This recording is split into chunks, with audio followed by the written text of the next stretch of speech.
wala naman driver to eh. So parehas. Sidewalk to sir eh. Sidewalk. Aawit ngayon. Hindi yan okay sir. Pero yung sidewalk sir, hindi natin.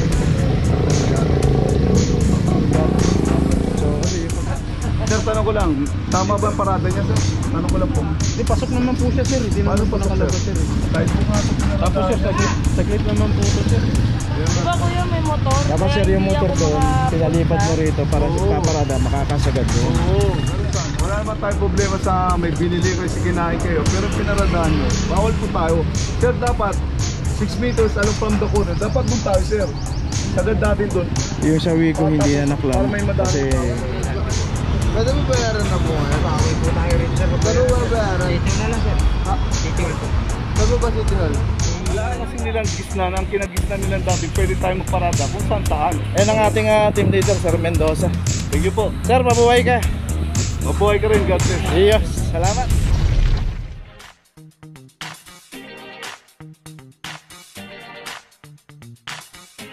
Papajo TV.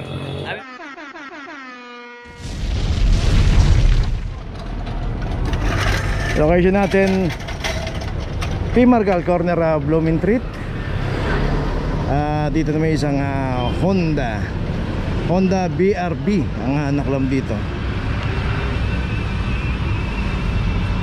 So dito naman po random po yan pagka inabutan po yung ating sasakyan at walang driver, automatic na po yan. Kaya gamari po alisin po natin yung mga sasakyan natin sa mga mabuhay lane.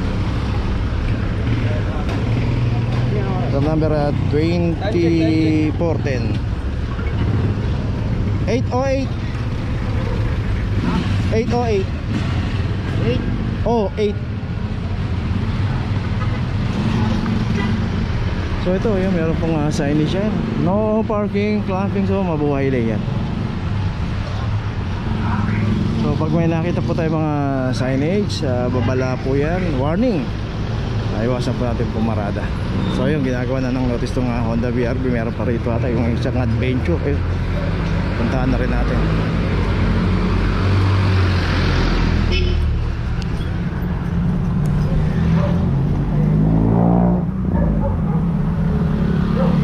So ito isang adventure, ito nakaklam na rin 2408. Dito tayo sa kanto ng P. Margal, corner Musa Street. So yun, pagka inabutan po tayo, alisin po kagad natin yung mga sasakyan.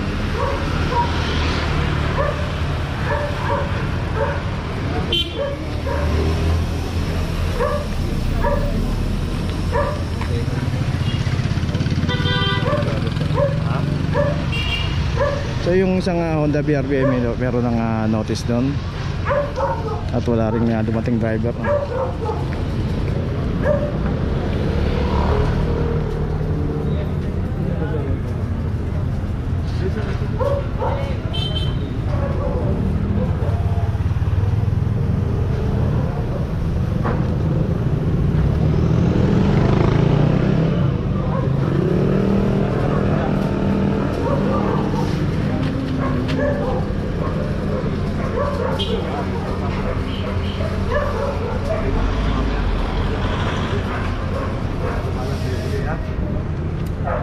Okay, tuloy na po tayo.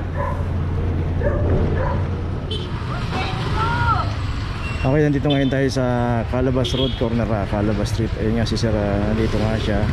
Nandito siya kanina, dumaan po yung clamping, kaso hindi nyo kagad dinalis yung sasakyan niya, di nyo nilapitan. Inantay nyo na clamp, tapos kasi lumapit. 2409 para sa Mirage.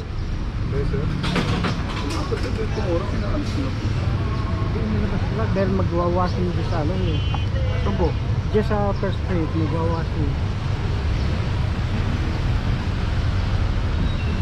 Nagulat niya ako kaya tatakbo na ako. Sabi hindi ko naman. Alam niyo naman po dito bawal tayo. So ganun po dapat pagka alam natin yung oras na ng clamping. Kung maring hindi man alam ni Sir o alam niya, dapat maging aware siya pagka pumarada siya. Huwag niya pong iiwan yung sasakyan. Anytime po, kahit towing po yung dumating yan, alisin niya po kagad. Kasi pag inabutan po yan, either na hindi siya ma-tow, hindi naman siya matikitan. So maging aware po tayo sa mga pinaparadaan natin sa Maynila, kasi may mga ordinansa po rito.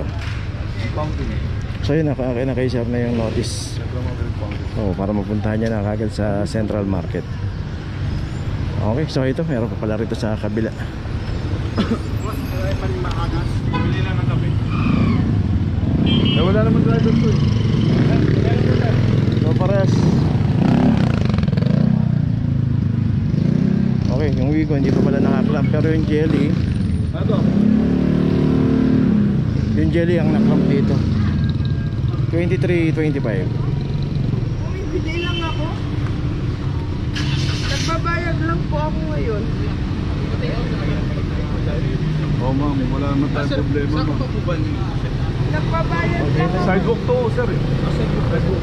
Service may hindi yan okay sir. Pero yung sidewalk sir, hindi natin. So kasi yung pagkakagawa nung ito, lakpas na auto eh. Nagbabayad lang ako eh. So pwede naman to dapat pinagano yung parada sa agad doon. May motor eh. Tignan mo. May motor kasi kaya hindi ko pinasok. Kanya yan, stop. Okay, so may motor daw. Kaya hindi ako pumasok. So hindi ka ito sana pasok dito sa property line nila. May motor kasi. Tama naman si God. Kaso wala, ito lumabas dun sa bangketa. Hindi naman natin alam kung sino may-ari nito. Yung nga po sir, sinasabi nga po namin sa inyo sir na may bumili lang. Bibili lang talaga ako. Sir, tanong ko lang, tama ba ang parada niya sir? Tanong ko lang po. Hindi, pasok naman po siya sir. Hindi Paano naman po pasok, nakalabas sir? sir. Sidewalk nga ito pinarada. Tapos sir, saglit naman po ito sir. Di ba kuya may motor? Dapat Kaya sir yung hindi motor ako doon, makapunta. pinalipat mo rito para Oo. sa parada makakasagad doon. Oo, pero sana. Hindi natin Para pasok doon sa property line nyo. Wala pa nga po siyang 5 minutes sir. Nakarating nga lang po. Kumuha lang Ano po ako yan, sir? kape eh. Ayan kuya, nasa... Sila sir nga po, dito nga po yan sila sir. Mali ang parking. Nakita nyo na nandiyan yung clamping, dapat aware kayo. Pag nandiyan naman kayo, Hindi sir, saglit nga lang siya sir. Bibili nga siya ng kape sir. Saglit yan, hindi na clamp yan. Nakita sa akin. Hindi na clamp yan. Ito, kung gusto niyo po ipag-kung Kung gagawa dyan ako. So yung jelly rito yung may notice na.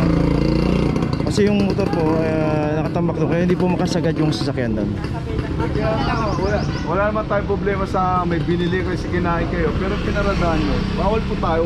Sir, dapat 6 meters along from the corner. Dapat doon tayo, sir. Sagad natin doon. Yung sa Wigo hindi na naklam Para may madami kasi pa. Mas priority yung driver pa yung naman dito pumarada dyan. Kaysa sa mga nakalabas. customer yun eh. Naunang naklamp yung ito nauna itong naklamp yung jelly. Pakita mo yung motor, kaya hindi ako Hindi, pinakita ko na ma'am eh. Sinabi ko na lang dito sa guard. Sino kasama namin? Yan po, kay ma'am, pati kay sir, yung nakaitim. Hindi dapat kayo sasabihan. Ay, yun lang May sir. parada sila. Dapat alam po nila yung batas yun sir. Hindi pwede yung sir. Pinaliwanag sila namin ito, di ba, sir? Pwede yung sir.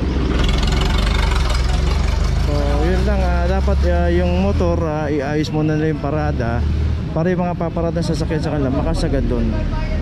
So yung isang Wigo nga rito hindi rin naklam kasi nasakyan ng driver. Wala po tayong kasamang naninikit ngayon dito si Sir Tabaw kasi nandun po sa kabilang team. Siya po yung team leader ngayon doon sa umiikot na isang grupo. So wala po tayong naninikit ngayon dito kaya hindi rin po matikitan yung isang Wigo ron. Okay, tuloy na po tayo. Location natin Blooming Street Extension corner Benny Street in between ng Santo Tomas Street. Dito isang Innova. Dito rin pumarada sa paboritong parada Center Island ng Blooming Street Extension from number 2442.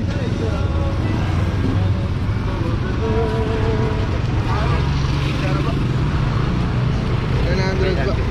Pwede mo bayaran na po ngayon? Pakaway po tayo rin sir. Saan mo ba bayaran? City Hall na lang sir. Ha? City Hall po.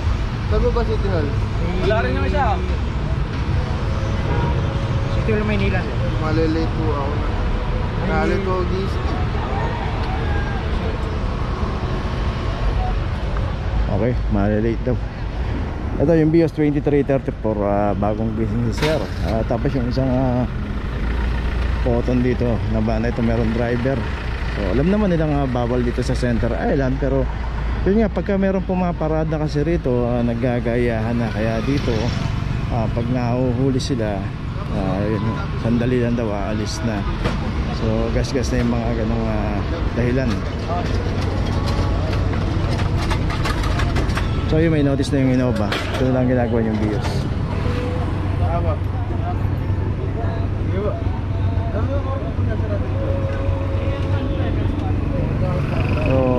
halimbawa tayo magpapahinga, tayo matutulog na, iparada na natin sa tamang paradahan. Simple lang naman yan. May signage, ayun, no, parking, toy zone. So pag may nakita tayo mga signage,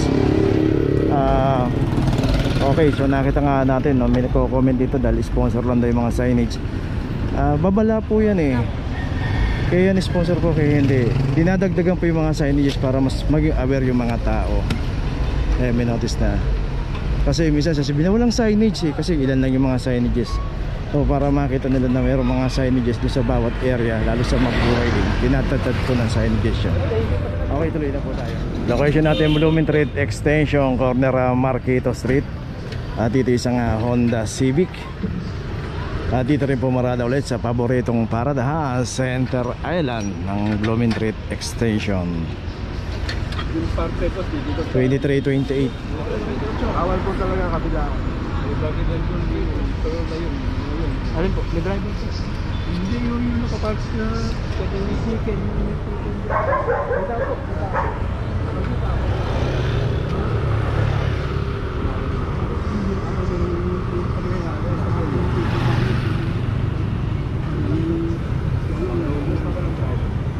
Nasakyan ka ba?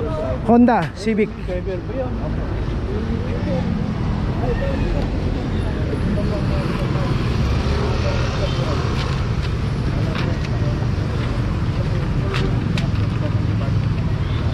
Okay, ito may notice na. Tuloy na po tayo.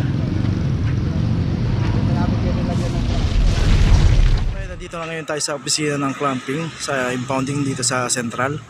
Dito na po nagtatapos ang ating vlog. Maraming salamat po sa mga subscriber, sa mga viewers, sa mga napadaan po sa ating channel. Maraming salamat po sa mga suporta nyo.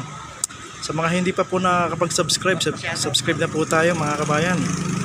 Maraming salamat po. Mabuhay!